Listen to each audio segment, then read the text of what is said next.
It is indeed in the field of Hakitiya language verbal creativity that her main important scholarly contribution lies.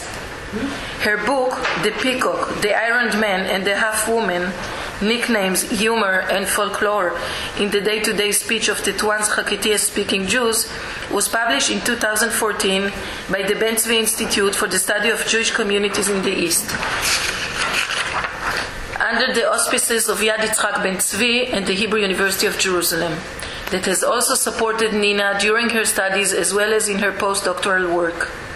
The enthusiastic reception of the book could be anticipated when one viewed the many sponsors who made the publication possible, including the Open University, Nina's main academic home, the Nadine and Yoshua Salti Center for Ladino Studies, where she was able to realize many of her creative ideas, the National Authority for Ladino Culture, endowing her work with the stamp of a state agency, and the generous Moshe David Gaon Center for Ladino Culture at Ben-Gurion University of the Negev.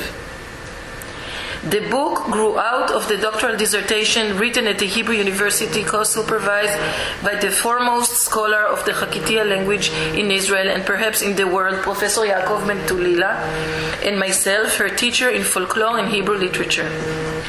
It is an understatement to say that working with Nina was special. I first became aware of her unique gifts at an MA seminar on the interrelationship between folklore and the belles lettres. If my memory does not fail me, she worked on a short story by Shai Agnon, The Lady and the Peddler, a truly dark Gothic tale, with streaks of vampire lore standing out even in the immense and varied corpus of Agnon's work. It may have been at the seminar that she became smitten with the messages and aesthetics of folk literature. Her journey back to Tetuan must have begun already earlier. However, I became aware of its burning intensity when she approached me with the wish to write her dissertation on the rich tradition of nicknames, monikers, and sobriquets that circulated among the Jews of Tetuan. She boldly formulated them as folk literary genre, akin to proverbs and idioms, and set out to delineate their structural, functional, aesthetic, and rhetorical features. Being Nina, she mobilized an impressive array of research methods, starting as always with her own parents and other close family members whom she professionally interviewed as tradition specialists. At the same time as she learned from the older generations, she initiated their own return to the Hakitiya heritage that had for 2 generations back been suppressed in favor of the Spanish, Castilian, or maybe rather Andalusian identity that the Jews of Tetuan eagerly adopted as a means of differentiating themselves from the Muslims of the city and from the Jews of heartland Morocco.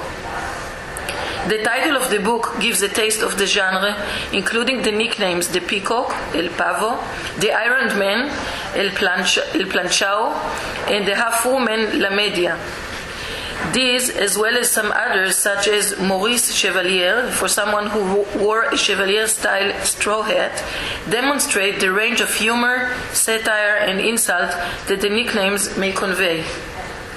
The book, Nina's major scholarly achievement, is a great achievement in and by itself, as expressed by the committee that awarded her with the Ben Tzvi Prize in the year 2015.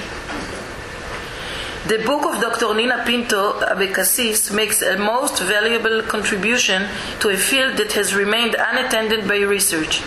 Her contribution holds the promise to shift her specific field, the folk culture of the Jews of Tetuan, from the margins to the center, since the information provided by her book on a singular community among the Jewish communities in Muslim countries will promote further research on the historiography of the Jews of Tetuan and her sister cities. Dr. Nina Pinto Abecassis has indeed produced a book that deserves special tribute for its thoroughness, completeness, maturity, readability. Full and replete with information, it proves the erudition and expertise of the author in the fields of history, linguistics, and theory. The book should serve as a model and basis for further scholarship. For all these reasons, the committee has found the book worthy of the Ben-Zvi Prize.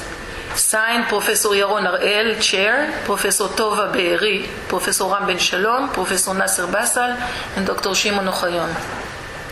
These words of praise by the prestigious committee attest to the superb quality of Nina's doctoral research and the book that it produced, as well as its seminal quality for entire fields.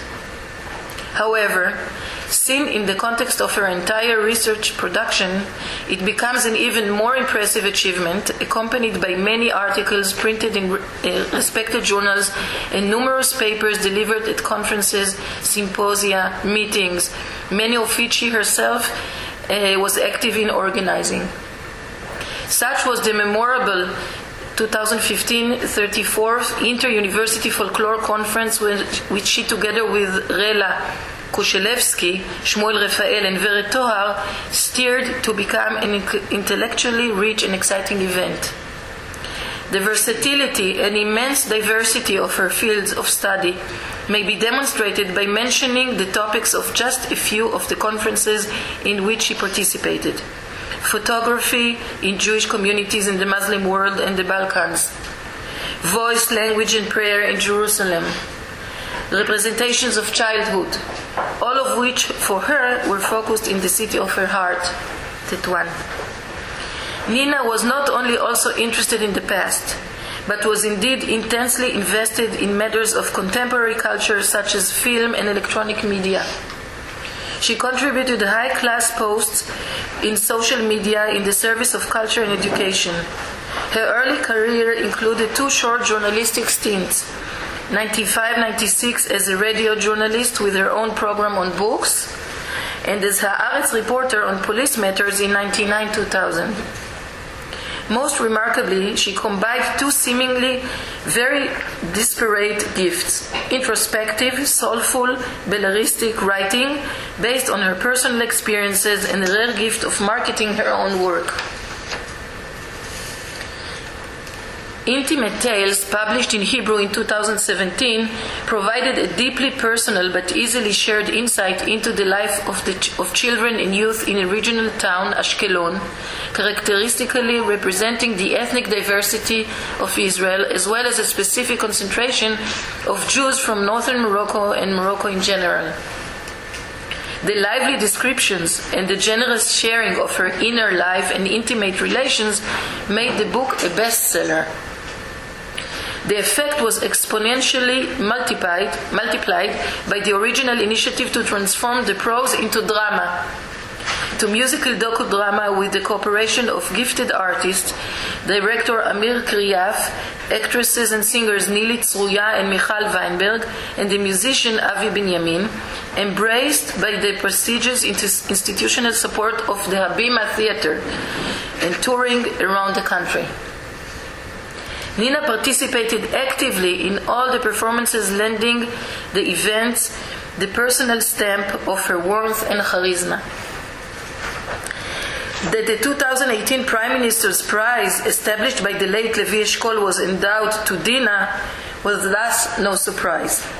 Moreover, it was excellently put into use by the recipient, who, despite the fatal illness that was racing through her body, showed inimitable courage, nobility of spirit, and creative brilliance in producing her second work of Bellettre, Tomorrow I Live, a harrowing chronicle of a cancer patient, mother, daughter, wife, lover, woman, writer, and a beautiful human being. This book instills in its readers awe, admiration, and deep sympathy for the struggle of the author and of other sufferers of the terrible disease. It shows both the horrors and the ugliness on one hand, and the nobility and spiritual loftiness of suffering.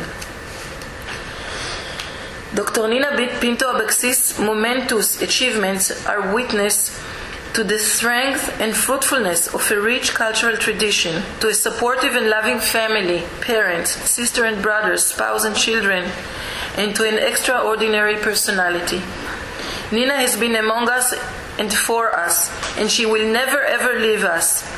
her place among the scholars of the Judeo-Spanish and Judeo-Moroccan culture, of Jewish folklore, of cultures of migration, of folk literature and traditional cultures is set in her works and the work that will sprout from it. Her memory is richly blessed. Okay.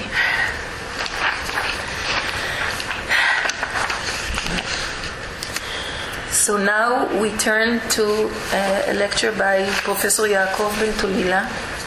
Professor Yaakov Ben Tulila is a professor emeritus in the Department of Hebrew Language at the Ben-Gurion University in the Negev.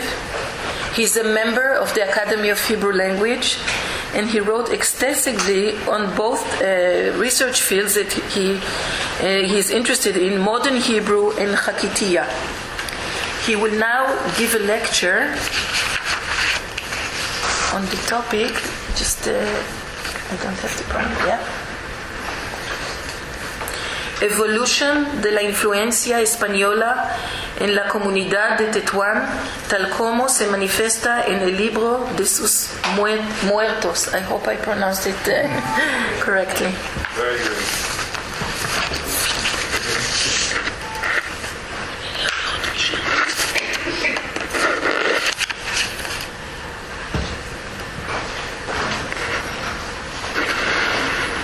En primer lugar, quiero agradecer a los organizadores del simposio, a Rachel, a Katia, a Ofra y a todos los que ayudaron a organizar estos eventos, por haberme permitido participar en este homenaje. Lo hago con profunda tristeza por las circunstancias que lo motivan.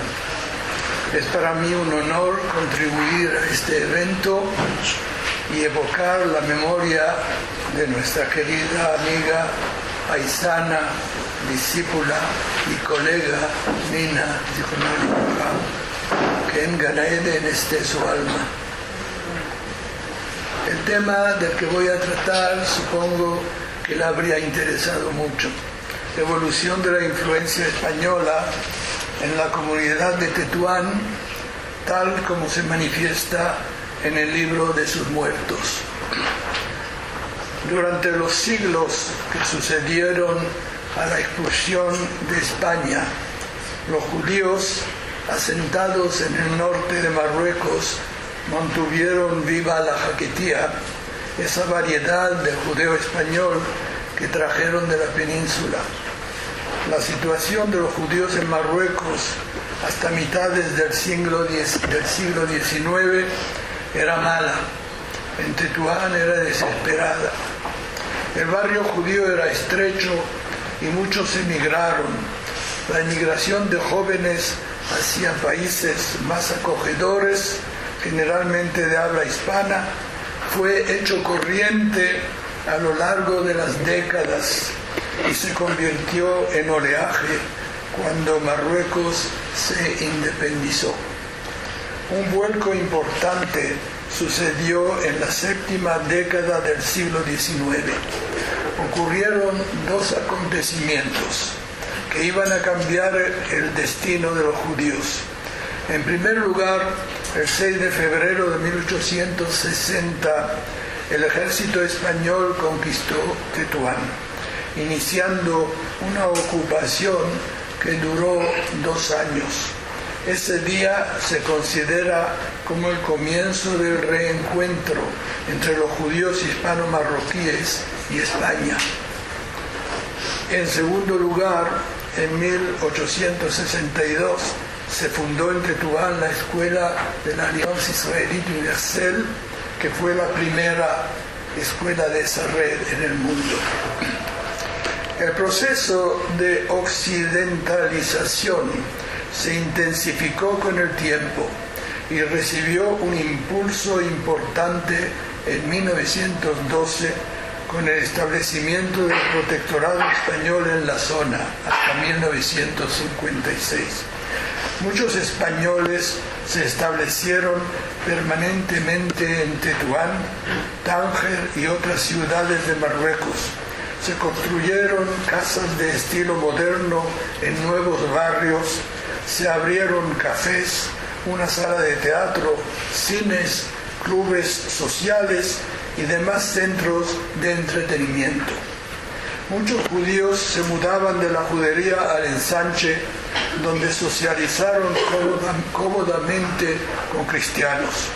Los judíos cambiaban de atuendo y reformaban su idioma, adoptaban el español moderno y relegaban la jaquetía a las clases sociales desfavorecidas, a usos domésticos y a registros inferiores. Los jóvenes en particular se sentían atraídos por el brillo del ambiente español. En el verano de 1987 participé durante 2 semanas en una gira de investigación en Marruecos junto con mis amigos y colegas, los profesores Moshe Barsher y Yossi Shitrit. Visitamos Tetuán sabiendo que solo quedaban unos pocos judíos en la ciudad, pero aún funcionaba una oficina comunal donde ejercía un secretario asistido por un par de auxiliares. Ellos nos permitieron fotografiar un documento que había pertenecido a la Hebrat Chupat Eliyahu Hesed Behemet, la Hebrat Kadisha, la Compañía Sagrada de Tetuán, la cofradía a cargo de las gestiones funerarias. Se trata de un manuscrito compuesto de 2 partes. La primera, actas de las reuniones del comité de la cofradía, y la segunda, un cuaderno de registros donde se inscribían los fallecidos. La sección que registra las discusiones del comité de la compañía incluye 40 páginas escritas en un cuaderno estándar. La primera página legible trae la segunda sesión del comité que tuvo lugar el 2 de abril de 1935. La última página contiene el resumen de una reunión celebrada el 1 de julio de 1957. Y no sé si han habido cuadernos de actas anteriores a 1935 o posteriores a 1957. Perdón.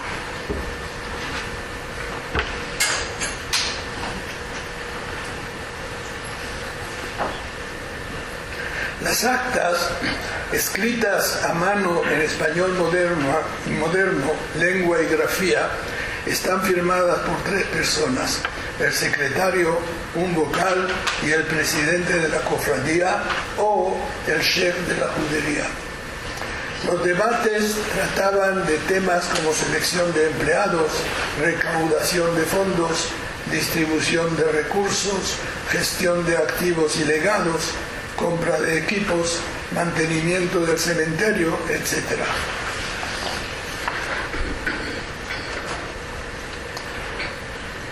Ese es un ejemplo de una página de esos debates de la cofradía. La segunda sección, el registro de Metim es la palabra muertos en hebreo, abarca 135 páginas. ¿Se ve bien? Sí, perfecto. 134 páginas. Ahora vemos aquí el registro. Esta es la tapa, un momento. Esta es la tapa, digamos la primera página. Como ven, está hecha en un cuaderno de contabilidad. Aquí está escrito debe haber, aquí está escrito el registro de Metim desde 5.657, o sea, 1897. Y esta es una de las páginas del registro de los difuntos. Como se ve, hay aquí el mes de Iyar, el mes de Sivan, el mes de Tamuz, y a la derecha, aquí no se ven los números porque la fotografía no lo sacó, pero aquí se ve el día de la defunción, o sea, el 4 de Tishri, el 5 de Tishri, y luego el nombre del difunto o de la difunta. El año figura separadamente, aquí es decir, 5674, creo. Durante casi un siglo, diferentes escribientes de la cofradía registraron a los difuntos de la comunidad. La primera anotación data del 4 de septiembre de 1896. La última, en la fotografía que tenemos, porque después que partimos de Tetuán hubieron otros casos que no, lleva la fecha 25 de marzo de 1987. Es decir, a lo largo de una época que se distingue por una interacción más o menos intensa entre judíos y españoles. En total tenemos 3.306 apuntes, 1.713 de mujeres y 1.593 de varones. Al principio, durante unos 70 años, se ha usado la escritura hebrea. En las dos últimas décadas, la letra española. Las anotaciones de los primeros años se distinguen por una buena ortografía y una escritura hebrea esmerada y legible.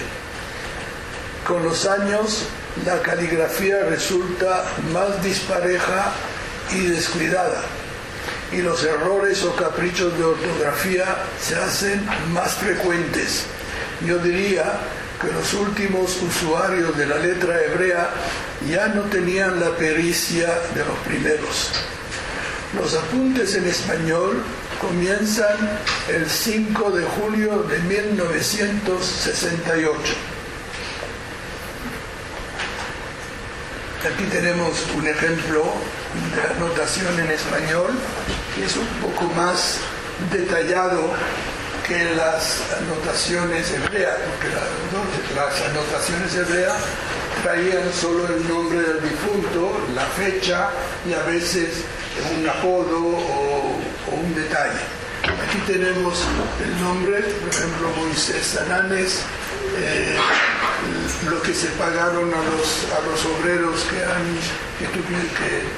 tomaron parte en el entierro, y la edad de la persona, lo que no figura en las anotaciones hebreas, e incluso a veces el día de la difunción, por ejemplo, fue escrito el martes o el sábado, etc. Incluso cobrado el gasto, etc. אני רוצה כאן לומר משהו בקיצור בעברית לאלה שלא הבינו את מה שאמרתי. יש כאן שדרוש להם התרגום הזה? כן. אין לו לחבולת. במחברת הזאת יש יותר מ3,000 רישומים של מתים. בערך מחצית גברים, מחצית נשים, לא ניכנס לפרטים, ולרוב זה מתחיל בסוף המאה ה-19 ועד 1987 מועד הביקור שלנו בטטואן במסגרת סיור לימודים. במשך כ-70 שנה רשמו את הרישומים בעברית, ובשנים האחרונות, החל מסוף שנות ה-60, התחילו לרשום את הרישומים האלה בספרדית. ופה יש לנו דוגמה של רישום בספרדית, ומה שראינו קודם היה דוגמה של הרישומים. ספרדית או חכיתיה? ספרדית. סליחה? תוכל לתת לנו דוגמאות של שמות משפחה? עוד מעט נגיע לשמות משפחה.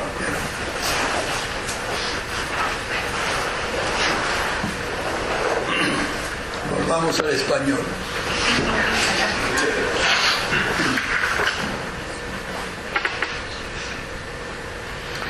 Sin embargo, durante unos 2 años, hasta octubre de 1970, se siguen registrando anotaciones en hebreo paralelamente a las españolas, de lo que han resultado 59 anotaciones dobles que nos permiten comparar la manera de exponer los mismos datos en las dos lenguas. בקיצור, במשך כשנתיים המשיכו לרשום גם בעברית וגם בספרדית, כנראה אנשים שונים, ויש לנו באופן כזה 59 רישומים כפולים, גם עברית וגם ספרדית. דבר זה מאפשר לנו לעשות השוואה איך מוסרים את פרטי הנפטרים בשתי הלשונות. Al parecer, los escribientes de las anotaciones hebreas eran distintos de los de las anotaciones españolas. Los primeros representan al judío castizo de Tetuán, que había sido educado en el Talmud Torah, la escuela tradicional religiosa, que utilizaba la letra hebrea en todos sus trámites cotidianos. Los segundos eran los modernos, que se sentían cómodos en la lengua española y su escritura. Se puede imaginar que pertenecían a diferentes generaciones, los antiguos practicando sus últimos apuntes, mientras que los modernos toman el mando y les suceden. Y no se trata únicamente del uso de escrituras diferentes, sino también de la manera de redactar las reseñas. Los antiguos usan el nombre tradicional, jaquetiesco, árabe o hebreo. Los modernos anotan el nombre moderno españolizado.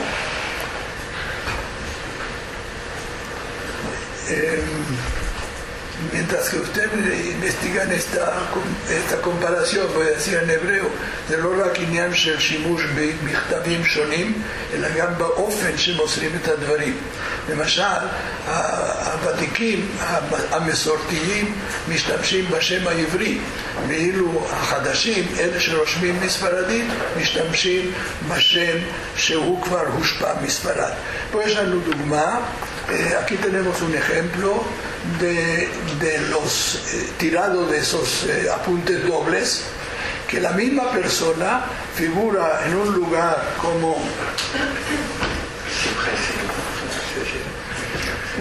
como Johar, y en hebreo como Johar, y en la anotación española de la misma difunta figura como Perma, que es la traducción de Johar. He puesto en rojo la única excepción, es decir, aquí en la anotación hebrea aparece el nombre español, alegría, y en la anotación española aparece el nombre español. Eso es una excepción que confirma la regla. Así que tenemos Jaime y Jaim, Jacob, Isaac, Yitzhak, Masud, Fortunato, Masuda, Mesodi, Mari, Miriam, Moshe, Moisés, Rachel, Rachel, Simcha, Simi, Shimon, Simón, Jalfón, Alfón. Nunca había oído yo Alfón, pero en fin, eso se encuentra. Sí. Said, Ben Sid. Cada uno marcaba de otro, lo escribía de otra manera. Y cuando se trata de una mujer casada, los modernos escriben 3 apellidos, los 2 que tenía de soltera y el apellido del marido. Los antiguos se contentan con 2 apellidos, el de soltera y el del marido. רצית שמות משפחה, יש כמה דוגמאות כאן.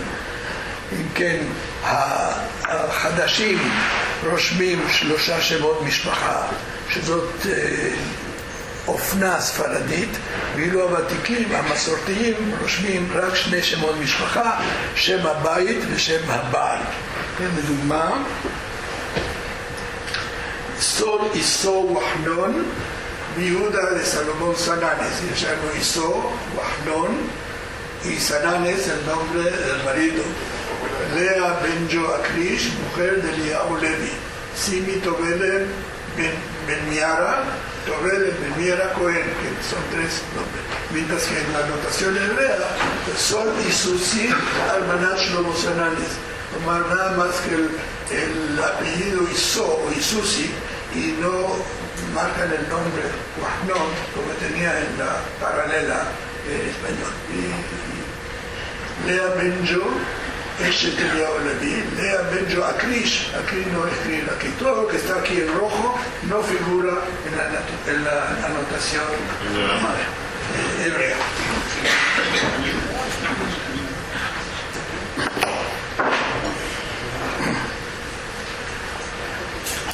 Esa coincidencia en ese periodo de transición, así como la redacción de los debates de la cofradía en un español perfecto, resume la culminación de la influencia española en la comunidad de Tetuán. Pero, como esa influencia se ha ido desarrollando a lo largo de varias décadas, nos incumbe demostrar su progreso en detalles más sutiles. Vamos a examinar varios puntos. Primero, sesiones del Comité de la Hebra Kadishak, ya nos hemos explicado. Apellidos dobles, apellidos de mujeres casadas, diferentes maneras de anotar hombres y mujeres, omisión de nombres de pila, no sé si se puede decir nombres de pila, deberíamos decir nombres de Brit o nombres de Fada, pero como tengo una pila de ejemplos, y uso del hebreo.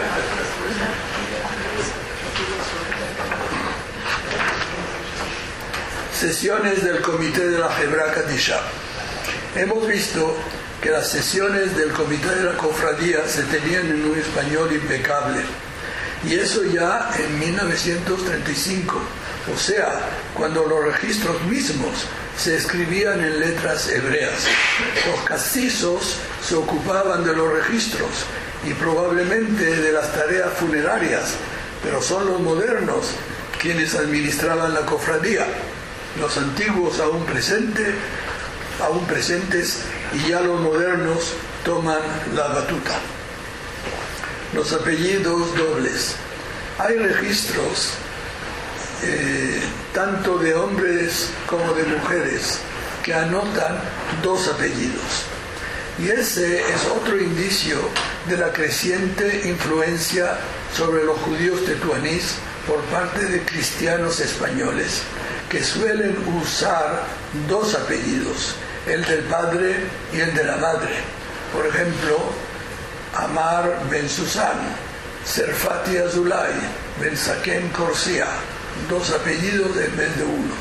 En nuestro cuaderno, esa práctica se manifiesta ya en los años 40, o sea, en registros escritos aún en letra hebrea por escribientes tradicionales. Aquí tenemos un ejemplo de la emergencia del uso de apellidos dobles.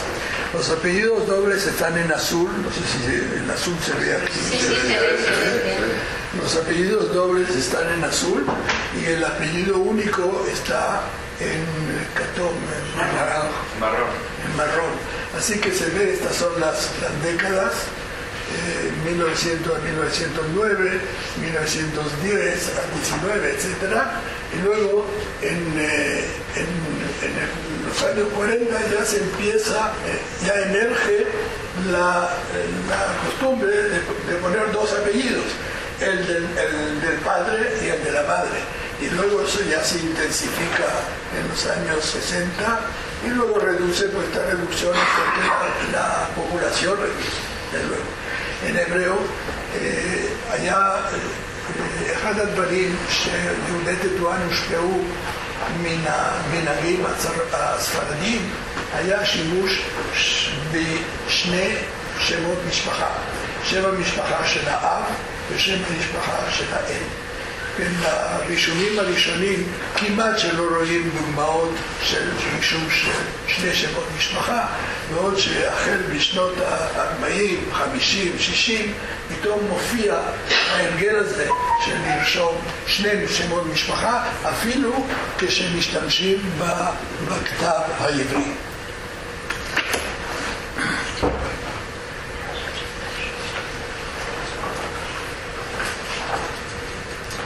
Apellidos de mujeres casadas. Otra influencia española se revela en casos de mujeres casadas catalogadas con dos apellidos, el de soltera y el del esposo. En 1945 se manifiesta...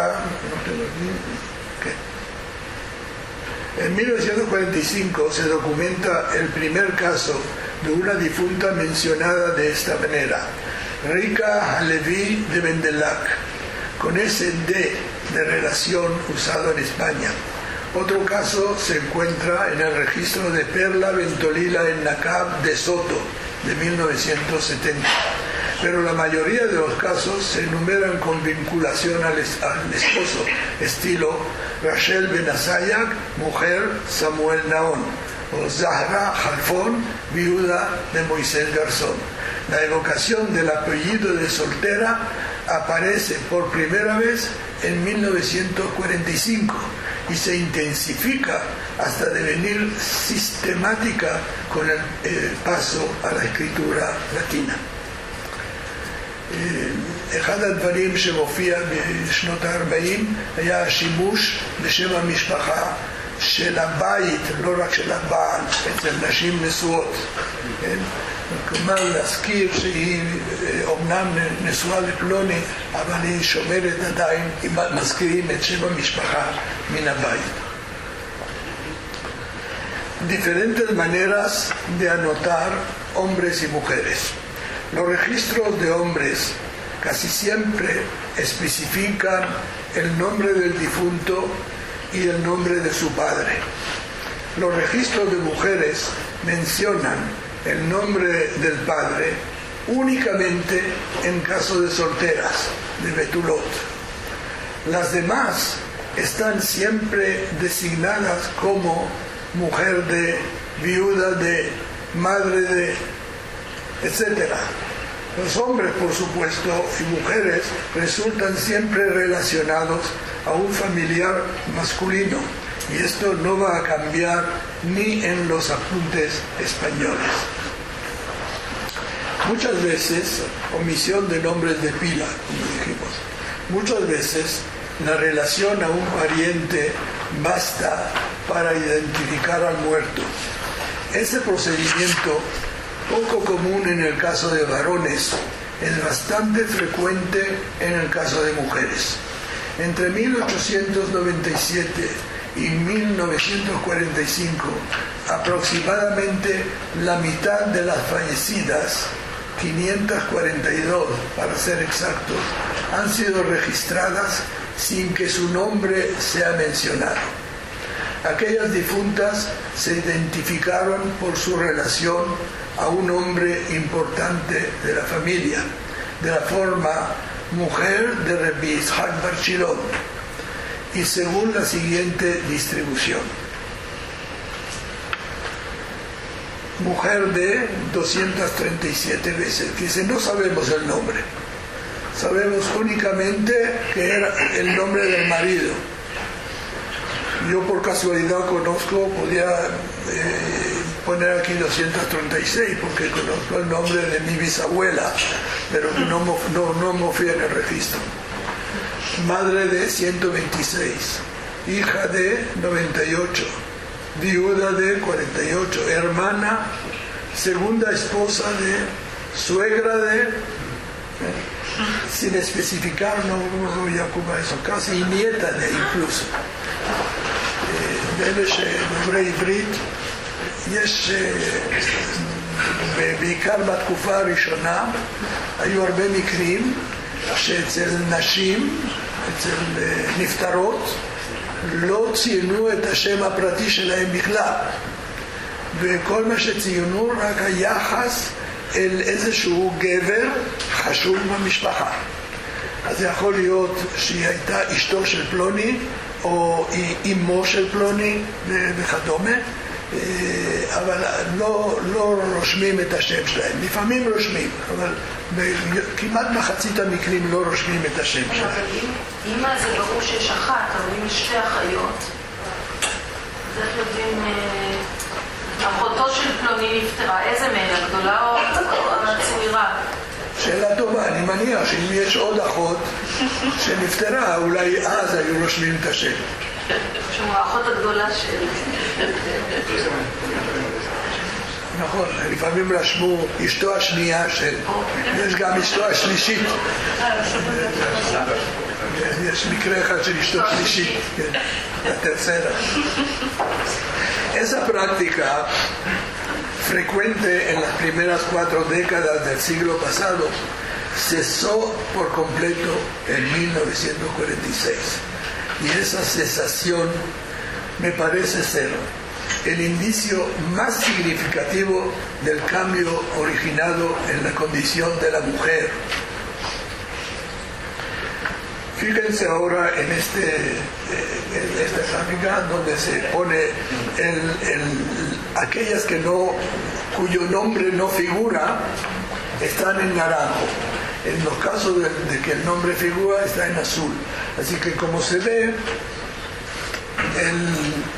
a partir de los años 40 ya no se practica ese procedimiento de omitir el nombre. siempre se figura el nombre. כן, הגרף הזה מתאר את השימוש בשיטה הזאת. כן, כל פעם שרואים הקווים הכתומים האלה מציינים מקרים שלא ציינו את השמות, והכחולים שכן ציינו. אנחנו רואים שהייתה מגמה כזאת בשנים הראשונות, והיא נעלמת לגמרי אחרת בשנות ה-40 של המאה הקודמת. אני חושב שזהו אחד הסממנים הכי חשובים של שינוי במעמדה של האישה בטטואן.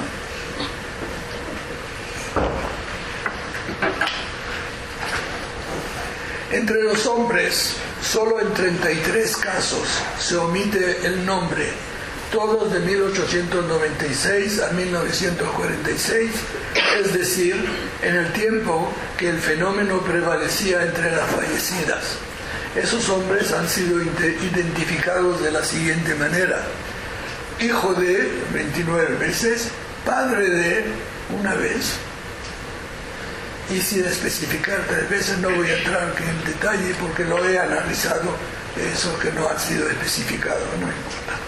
El hecho de que la mayoría de esos fallecidos figuran en la categoría hijo de, probablemente indica que se trata de jóvenes, muchas veces definidos como bahur, que es muchacho soltero. Eso puede ser cierto también para aquellas difuntas registradas como hija de o nieta de. No es casualidad de que 42 de las hijas de están definidas como betulot, vírgenes o solteras. Los siguientes rasgos motivan pues la omisión de nombres de pila en los registros que datan de las primeras 4 décadas del siglo XX. Género, sobre todo mujeres, edad joven, muchacho, soltero, virgen, comunidad de origen, la mayoría de las enumerados arriba, sin especificar, no entré en el detalle, es un tema que voy a tratar diferentemente, eran forasteras o de otros lugares. Y por último vamos a intentar analizar el uso del hebreo. Vamos a analizar el uso de la lengua hebrea, a la que recurren los escribientes muchas veces para designar las relaciones familiares. La distribución se presenta así: mujer primera, escrito en hebreo; mujer segunda, 13 veces en español y 2 en hebreo; viuda segunda, 2 veces en hebreo; hermana, 26 en español, 3 en hebreo; madre, 195 en español, 9 en hebreo. Hija, 118, 90. En fin, fíjense en la tabla, en el Loaj ese. Mujer, sobre todo, 510, etc.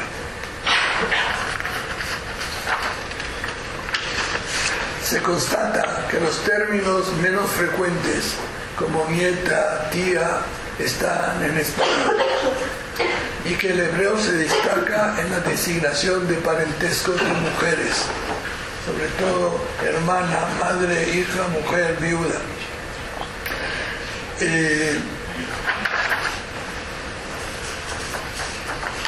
Aquí tenemos en este caso, en el caso de mujer, mejor tenemos la mayoría en español, pero hay una proporción, se destaca en hebreo, igualmente en hija. Sobre todo las viudas se escribían en hebreo.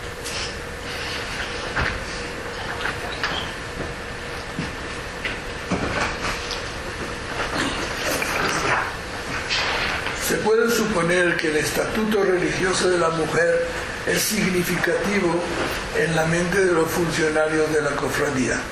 Sin embargo, la distribución del uso de las dos lenguas a lo largo del eje de tiempo nos va a revelar una tendencia inesperada.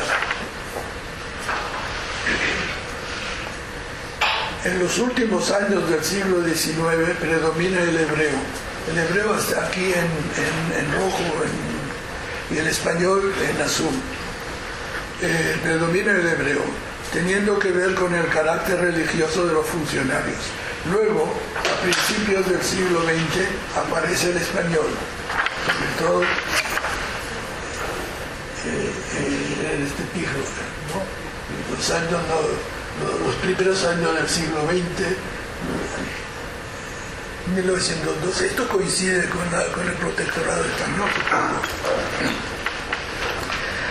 Luego, a principios del siglo XX aparece el español con un empuje espectacular en los años 10 y 20, que es el periodo de la instauración del protectorado. Pero después, la importancia del español va disminuyendo a medida que el uso del hebreo gana terreno. Ven aquí, eso desciende y el uso del hebreo gana terreno. La explicación de este fenómeno podría ayudarnos a resumir nuestro tema. En efecto, el proceso de modernización no se limita a la mera adopción de una lengua y de nuevos modales. Hay que considerar también la emergencia de preocupaciones políticas inimaginables en las etapas tradicionales. Creo que el ejemplo de la modernidad española en sus variedades nacionalista o democrática habría ocasionado una creciente simpatía por la causa sionista, y le puedo afirmar que ese ha sido mi caso cuando solo tenía 15 años de edad. Es una paradoja, pero la intensificación del uso del hebreo en los últimos años confirma la influencia española sobre la comunidad judía de Tetuán. Gracias.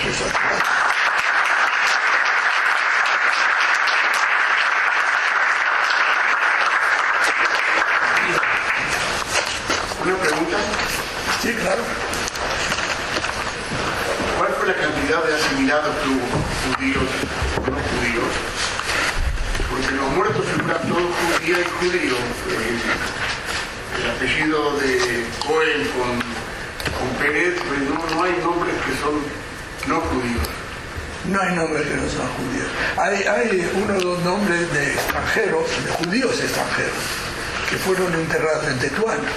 Hay un de Silva, por ejemplo, hay un doctor Erwin Cohen, creo. Hay dos o tres nombres de judíos europeos, pero no... Quiere decir que no hubo asimilación. No. Una nota, profesor. El uso en las actas del español era una cuestión legal. Era una cuestión legal.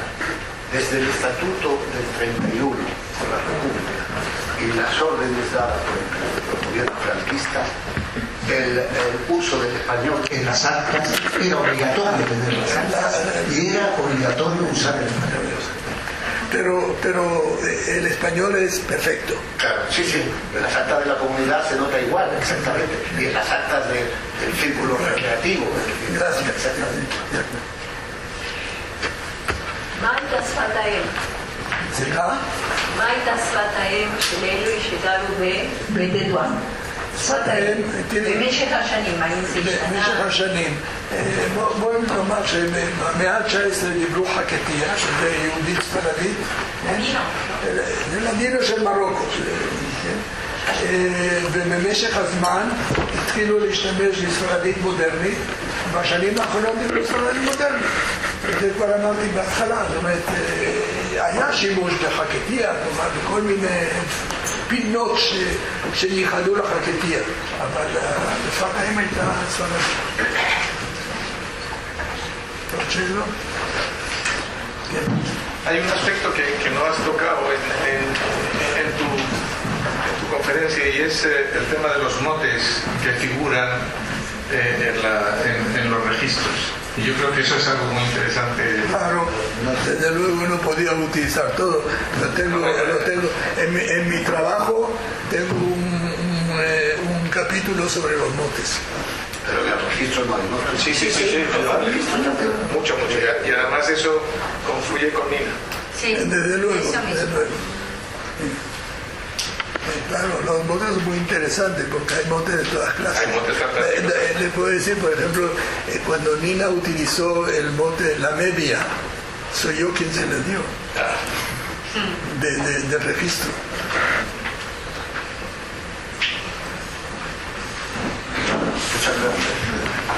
Thank you very much for an excellent lecture, Professor Bentolila. We will now turn to Mr. Yaakov Israel Garzon. As a writer and a book editor, Jacobo Israel Garzon from Tetuan has made an important contribution to the dissemination of Jewish culture in Spain. From 2001 through 2008, he served as the president of the Jewish community of Madrid, and from 2003 through 2011, he was president of the Federation of the Jewish Communities of Spain. As the head of Hebraica Press, he will speak today about the translating and editing process of Nina Pinto's book, Relatos Íntimos, into Spanish.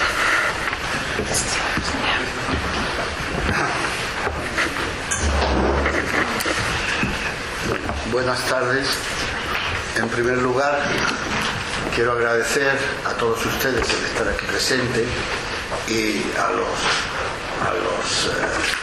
organizadores del evento por el hecho de haberme invitado.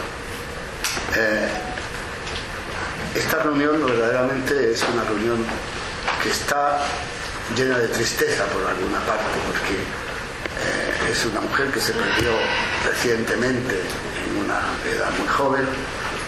Yo tenía con ella una relación muy curiosa. Yo la conozco desde niña porque sus padres eran también tetuaníes. Su padre pertenecía a la misma sinagoga en la que iba yo, y entonces éramos unos chicos religiosos y todos los sábados nos encontrábamos ahí, viernes y sábado. Y entonces salíamos cuando nos cansábamos y charlábamos, etc. Luego los vi en Ashkelon porque son muy amigos y vecinos de mi hermano más pequeño, que vive también en Ashkelon. Y entonces son los íntimos amigos, viajan juntos, van a muchos lugares juntos. Y yo la conocí siendo una niña. Luego ya la vi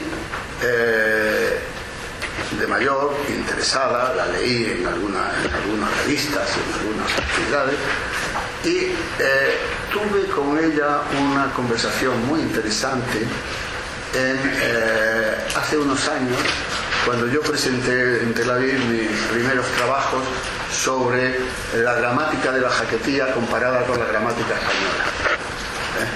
porque se supone que la jaquetía no tiene gramática, pero sí tiene gramática. Sí tiene una gramática que es copiada de la gramática española, pero no necesariamente exactamente igual, sino que sufre una modificación.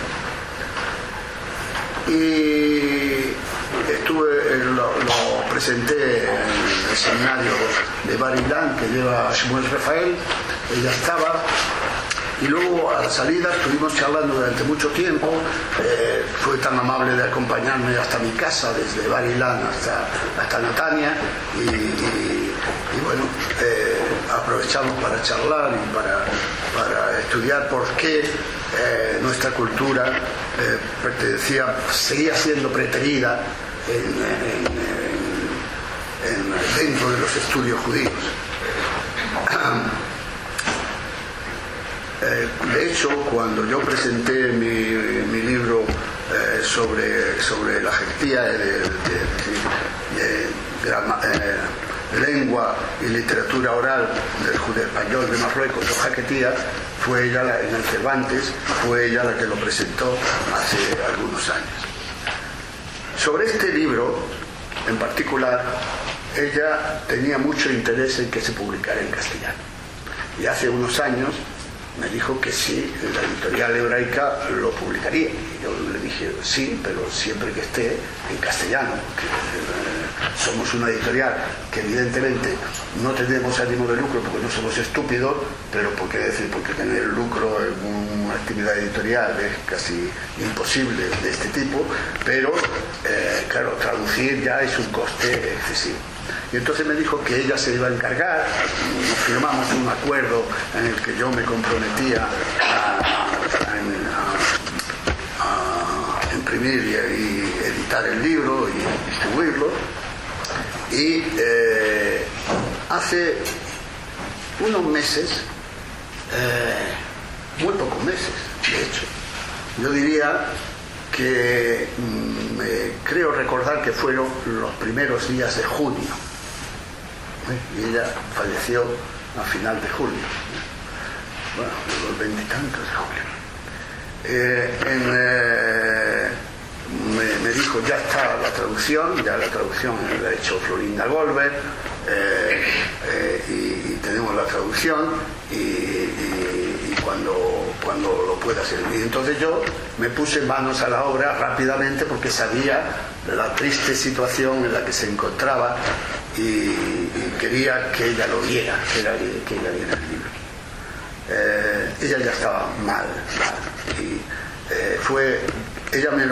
los emails los mandaba ella, pero los WhatsApp en general yo whatsappeaba con su madre, porque realmente era muy difícil.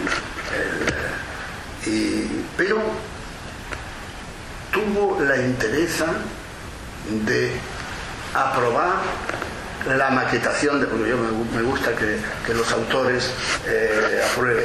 Aprobar la maquetación del libro, aprobar la cubierta, la definición, la solapa que habla sobre Nina, y sobre la cubierta además tuvimos algunas, porque ella quería que le pusiera la misma cubierta que el libro en Israel, pero claro, nosotros tenemos un ilustrador, que tenemos un contrato y nos debemos a nuestro contrato. Entonces yo se lo dije, y ella envió las fotos que son de una amiga suya que ilustran el libro, y ella vio todo. Estuvimos vamos a ver, el trabajo que nos tuvimos para maquetar, el tiempo de maquetación, el tiempo de ilustración, etcétera. Quiero decir que no se ha publicado ningún libro con tan poco tiempo, nosotros por lo menos, que nos tomamos también nuestro tiempo, claro, es decir, y fue una experiencia única.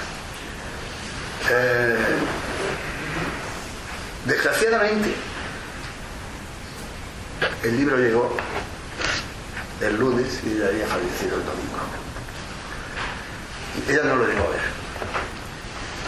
pero me siento muy orgulloso de que su madre le dijo, bueno, está el libro. Y dijo, por el libro no te preocupes, que sé que está en buenas manos. Y eso, la verdad, para mí me llenó de satisfacción, porque aunque no pudimos alcanzar la fecha, pero claro, la enfermedad en los últimos días avanzó tremendamente. Es un libro muy especial, es un libro con una sensibilidad femenina extraordinaria, es decir, extraordinaria. Yo creo que lo que muestra el libro, sobre todo, es, en cierto sentido, no es un libro feminista, es femenino. Es decir, muestra la sensibilidad de la mujer, que es radicalmente diferente de la sensibilidad del hombre, que tenemos bastante poca sensibilidad, vamos, dicho sea de paso. Pero le voy a leer un párrafo solamente,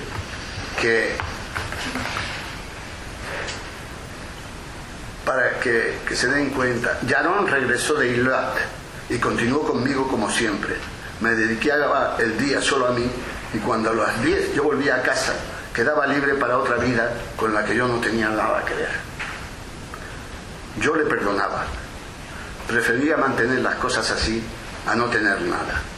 También entonces se me grabó el conformarte con solo una parte de los hombres, y ellos se sintieron libres de darme solo un trozo de sus vidas. Muchas gracias.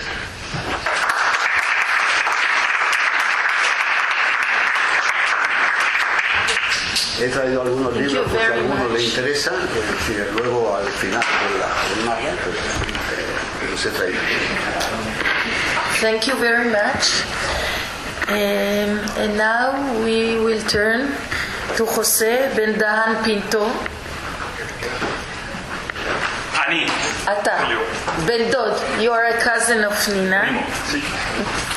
As head of a cultural foundation, José Ben Dahan Pinto has accomplished an important task in the field of communication and creative advertising. He has been in charge of the institutional relations between Spain and Portugal in one of the major European corporations. Currently, he is a professor and academic advisor in Schiller American University. Today, he will deliver a few words as a close relative of our dear Nina. Please. Thank you very much. Muchas gracias. Buenas tardes. ¿Me oís? ¿Me oís? Ahora. Bueno, pues es un gran honor estar aquí esta tarde. Y bueno, después de todas las series que hemos visto que apelan al cerebro, yo voy a apelar un poco al corazón, porque como familiar íntimo de Nina, pues voy a hablar con el corazón. Y para no perderme, pues me he traído mi pequeño guión. ¿Qué es lo más importante en la vida? Para el gran rabino sabio Nachman de Breslau, lo importante es no tener miedo. No temer cuando andamos en este puente tan estrecho que es la vida.